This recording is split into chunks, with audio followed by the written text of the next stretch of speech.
بسم اللہ الرحمن الرحیم۔ ڈیئر اسٹوڈنٹ، السلام علیکم۔ میں ہوں آپ کا اردو ٹیچر محمد رفیق ملک، یونیک اکیڈمی سے، اور آج ہم 10th کلاس کا لیکچر نمبر 11 لے کر آپ کی خدمت میں حاضر ہیں۔ یہ حصہ نثر کا دوسرا سبق نظریہ پاکستان، جس کے مصنف ہیں ڈاکٹر غلام مصطفیٰ خان۔ آج ہم ان کی مشق حل کریں گے اس کی۔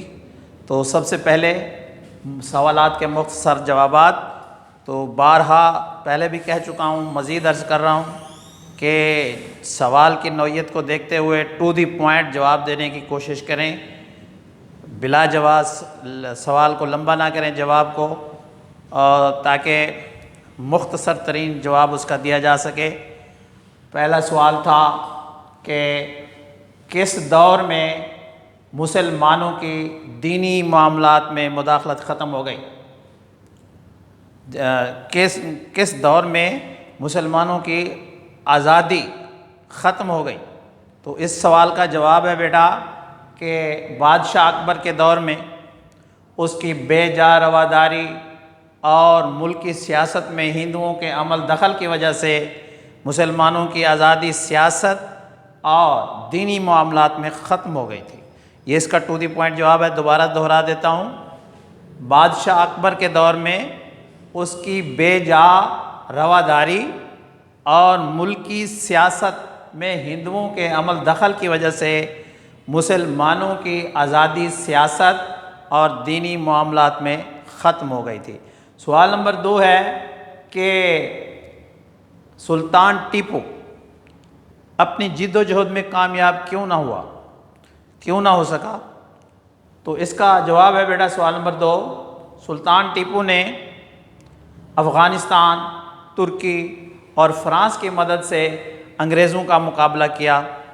اس نے مقامی سرداروں سے بھی مدد طلب کی، لیکن مقامی سرداروں نے اس کا ساتھ نہ دیا، غداری کی اس کے ساتھ، اور وہ اپنی جد و جہد میں کامیاب نہ ہو سکا۔ دوبارہ سنیے، اس کا جواب ذرا لمبا ہے کہ سلطان ٹیپو نے افغانستان، ترکی اور فرانس کو ساتھ ملا کر انگریزوں کا مقابلہ کرنے کی کوشش کی، ساتھ ہی اس نے مقامی سرداروں کو بھی اپنا ساتھ دینے کی دعوت دی، لیکن مقامی سرداروں نے اس کا ساتھ نہ دیا، اس کے ساتھ غداری کی، جس کی وجہ سے ٹیپو سلطان اپنی آزادی کی جد و جہد میں کامیاب نہ ہو سکا۔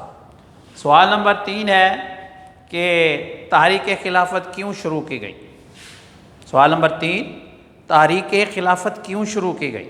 تو اس کا جواب ہوگا کہ ترکی کی سلطنت کے ٹکڑے ٹکڑے ہونے اور انگریزوں کی بے وفائی کی وجہ سے مولانا محمد علی جوہر اور مولانا شوکت علی، یہ دونوں بھائی تھے، ان کی رہنمائی میں خلافت کے تحفظ کے لیے تحریک خلافت شروع کی گئی۔ بیٹا اس کا یہ لمبی تمہید ہے کہ جب دوسری جنگ عظیم شروع ہوئی تو دنیا 2-3 حصوں میں بٹ گئی۔ تو یہ ترکی، فرانس اور افغانستان یہ علیحدہ بلاک میں شامل تھے، انگریز ان کے مخالفت میں تھے۔ تو انگریزوں نے ترکی سے وعدہ کیا کہ اگر آپ ہمارا ساتھ دیں، ہمارے ساتھ تعاون کریں جنگ میں، تو ہم آپ کی خلافت کو بھی بحال کر دیں گے اور سارے معاملات جیسے آپ چاہتے ہیں ویسے ہو جائیں گے۔ لیکن بجائے اس کے کہ وہ ترکی کے ساتھ کیا گیا وعدہ پورا کرتے، انہوں نے ترکی کے ٹکڑے ٹکڑے کر دیے اور تحریک خلافت کو کچل دیا۔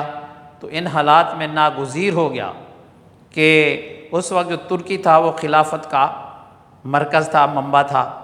تو مولانا محمد علی جوہر رحمۃ اللہ علیہ اور مولانا شوکت علی رحمۃ اللہ علیہ دونوں بھائیوں نے تحریک خلافت شروع کی گئی تاکہ تحریک کا جو خلافت کا جو تحفظ ہے وہ کیا جا سکے۔ سوال نمبر 4 ہے بیٹا، علامہ اقبال نے کب اور کہاں مسلمانوں کے لیے علیحدہ وطن کا نظریہ پیش کیا؟ علامہ اقبال نے کب اور کہاں مسلمانوں کے لیے علیحدہ وطن کا مطالبہ پیش کیا؟ تو اس کا جواب ہے بیٹا کہ 1930 میں سن بھی پوچھا گیا ہے اور جگہ بھی پوچھی گئی ہے۔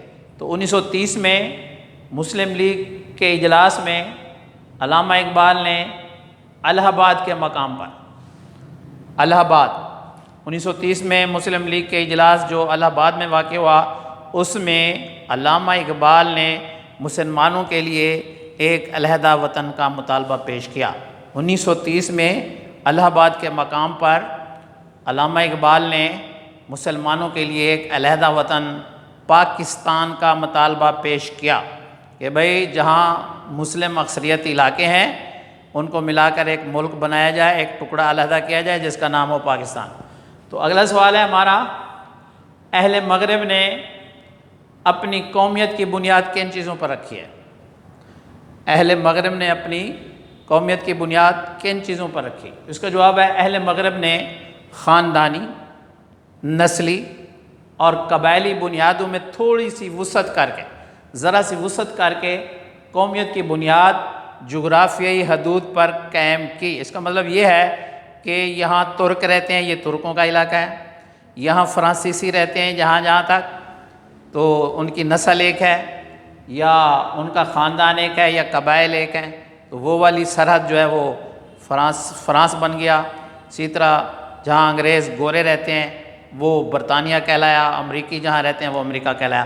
تو یہ اس کا جواب ہے، اہل مغرب نے خاندانی، نسلی اور قبائلی بنیادوں میں ذرا وسعت پیدا کر کے قومیت کی بنیاد پر جغرافیائی حدود پر استوار کی اپنی قومیت کی بنیاد۔ سوال نمبر 6 ہے کہ مسلمانوں کی قومیت کی بنیاد کس چیز پر ہے؟ مسلمانوں کی قومیت کی بنیاد کس چیز پر ہے؟ اس کا جواب ہے مسلمانی کی قومیت جو ہے وہ ایک نظریاتی قومیت ہے۔ مسلمانوں کی قومیت ایک نظریاتی قومیت ہے جو کلمہ لا الہ الا اللہ پر قائم ہے۔ جو شخص کلمہ لا الہ الا اللہ محمد رسول اللہ پڑھتا ہے وہ ہماری قوم کا ممبر ہے۔ یہ رشتہ، یہ قومیت جو رنگ، نسل اور وطن کی بنیاد پر نہیں بلکہ ایک عقیدے اور کلمے کی بنیاد پر وجود میں آئی ہے۔ تو گویا مسلمانوں کی قومیت کی بنیاد عقیدے اور کلمہ پر رکھی گئی ہے۔ عقیدہ یہ ہمارا اللہ ایک ہے، محمد صلی اللہ علیہ وسلم اللہ کے آخری رسول ہیں، اور کلمہ بھی اسی بات کی گواہی دے رہا ہے کہ لا الہ الا اللہ محمد رسول اللہ۔ دنیا کے کونے کونے میں جہاں بھی کوئی بندہ رہتا ہے اور وہ کلمہ پڑھتا ہے ہمارا لا الہ الا اللہ محمد رسول اللہ، تو وہ پوری مسلم قومیت ہے۔ حدیں ختم ہو گئیں اور نسل ختم ہو گئی، خاندان ختم ہو گئے، قبائل ختم ہو گئے، تو پوری دنیا مسلمانوں کا وطن کہلایا۔ نمبر 7 سوال ہے، نظریہ پاکستان کا مقصد کیا ہے؟ نظریہ پاکستان کیوں قائم کیا گیا ہے؟ اس کا اصل مقصد کیا تھا؟ تو بیٹا اس کا مقصد ہے، نظریہ پاکستان کا مقصد پاکستان کو ایک اسلامی اور فلاحی مملکت بنانا ہے۔ نظریہ پاکستان کا مقصد پاکستان کو ایک اسلامی اور فلاحی مملکت بنانا ہے۔ آخری سوال ہے ہمارا، سوال نمبر 8 کہ شدھی اور سنگٹن کی تحریکیں کیوں شروع کی گئیں؟ شدھی اور سنگٹن کی تحریکیں کیوں شروع کی گئیں ہندوؤں کی طرف سے؟ تو اس کا جواب ہے کہ جو شدھی کی تحریک تھی اس کا مقصد تھا مسلمانوں کو ہندو بنانا۔ وہ کہتے تھے کہ ہندوستان میں رہنا ہے تو ہندو بن کر رہنا ہوگا۔ یہ ان کا مقصد تھا اس تحریک کا کہ مسلمانوں کو ان کے عقیدے سے ہٹایا جائے اور ہندو بنایا جائے۔ اور دوسری تحریک جو تھی سنگٹن، وہ مسلمانوں کو ختم کرنے کے لیے شروع کی گئی، ان کا قتل عام کیا گیا، اور اس کی بھی وجہ یہی تھی کہ ہندوستان میں رہنا ہے تو ہندو بن کر رہنا ہوگا۔ تو شدھی کا مقصد مسلمانوں کو ہندو بنانا اور سنگٹن کا مقصد مسلمانوں کو ختم کرنا تھا۔ تو بیٹا ہمارا اگلا سوال ہے معروضی یا MCQs۔ تو پہلا سوال ہے اس سبق کے مصنف کون ہیں؟ تو اوپر بھی ہم نے لکھ دیا، کتاب میں بھی موجود، یہاں بھی موجود، آپشن میں بھی موجود کہ اس سبق کے جو مصنف ہیں وہ ہیں ڈاکٹر غلام مصطفیٰ خان۔ تو شہنشاہ اکبر کے دور میں، دوسرا ہمارا سوال ہے معروضی، شہنشاہ اکبر کے دور میں کون سے بزرگ تھے جو اسلام کی سربلندی کے لیے آگے بڑھے؟ تو اس کا جواب ہے حضرت مجدد الف ثانی رحمۃ اللہ علیہ۔ حضرت مجدد الف ثانی رحمۃ اللہ علیہ۔ اور اگلا ہمارا MCQs ہے کہ شاہ اسماعیل شہید اور احمد بریلوی کب فوت ہوئے، کب شہید ہوئے؟ تو اس کا جواب ہے 1831۔ اور کانگریس کی بنیاد کب رکھی گئی؟ کانگریس کی بنیاد 1885 میں رکھی گئی۔ اور 1906 میں مسلم لیگ کس نے قائم کی؟ اس کا جواب ہے نواب وقار الملک نے قائم کی۔ آخری سوال ہے ہمارا کالم ملانا بیٹا۔ تو 1930 میں مشہور مسلم لیگ کا جلسہ ہوا تھا الہ آباد میں، کانگریس 1885 میں قائم ہوئی، مسلم لیگ 1906 میں قائم ہوئی، 1831 میں شاہ اسماعیل شہید ہوئے، اور نظریہ پاکستان کا مطلب ہے اسلامی زندگی۔ اس طرح ہماری یہ ایکسرسائز ختم ہوئی۔ آپ نے اس کو اپنے طرف سے حل کرنا ہے رجسٹر پہ ترتیب وار۔ مجھے بڑی خوشی ہوئی ہے کہ کافی سارے بچے واٹس ایپ گروپ میں مجھے اپنے حل شدہ اشعار کی تشریح اور ایکسرسائز وغیرہ سوالوں کے جواب، اقتباسات کی تشریح بھیج رہے ہیں۔ میں ان کی درستگی کر کے ان کو واپسی جواب بھی دے رہا ہوں۔ آپ حضرات سے گزارش ہے کہ آپ بھی پریکٹس شروع کر دیں تاکہ آپ کے یہ سوالات پختہ ہو جائیں۔ اگلے لیکچر تک کے لیے اللہ حافظ، اپنا خیال رکھیے گا۔